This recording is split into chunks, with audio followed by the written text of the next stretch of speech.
Good afternoon, everyone. Welcome to my Asynchronous page, basically about energy.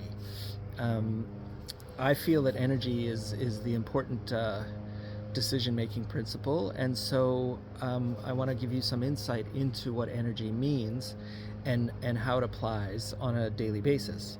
So I'm standing here in our garden, and it's a beautiful day, and there's the honeybees are in the background. It's a little bit cold, so they're not as active as normal, and we grow a lot of food in this very tiny plot of land. And the insight that I want to give you into energy, which I've provided in my synchronous presentation, was about energy return on energy invested. So I want you to think about items that you use commonly and discuss their embodied energy and how that energy expenditure is returned to you or returned to us in the use of the item. So I've taken a common shovel, and it's comprised of wood, plastic, and metal. And clearly, to the embodied energy of this tool is embedded in the forging of the metal, the mining and forging of the metal, the harvesting of the wood from the forest, and of course, in terms of petroleum, the mining of hydrocarbon chemicals to make the mold and to make the handle. Now, this shovel has returned energy to us in the garden by being able to cultivate the soil, to remove weeds, to make holes to put seeds to plant in the garden. This is a relatively simple item, but this item will give you some insight into how the expenditure of energy to make this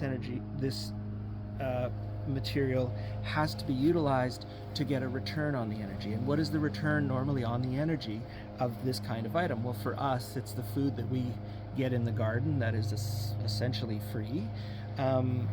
And that dependency, the dependency of this item returning energy to us is also dependent upon how long it is used or how many seasons it's used for. I want you also to note that this particular shovel has some concrete still left on the shovel. So there was an energy return with this shovel when we were doing some concrete foundation, some built environment structure. So it had multiple uses, not just in the garden. You can see that the handle is broken, and it might wear out sooner rather than later. And the objective is we want this handle to last as long as possible, so that the amount of time available to us to make a return on our initial investment, and I say our investment, obviously the shovel was purchased with money, but ultimately it had to be produced from somewhere. The energy had to come from somewhere.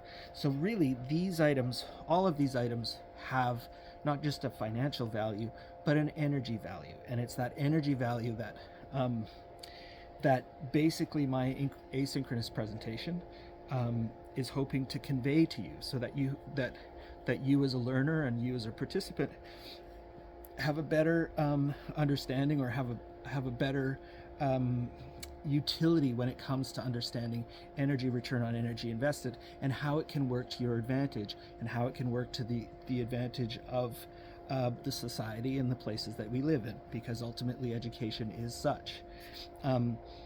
This is a very simple example. This quite sophisticated garden tool is a much more sophisticated example.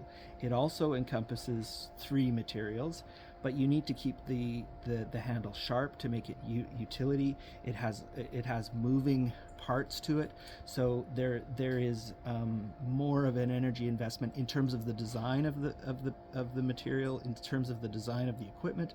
And so I want you to be aware that everything essentially has an embodied energy value.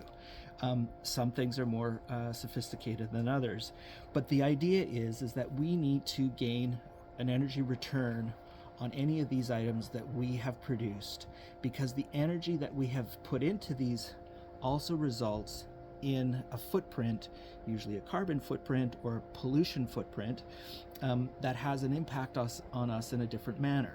And so that's why we need to and want to constantly think about not only the embodied energy that this represents, but the expenditure of energy and its environmental implications that have taken place to produce something like this.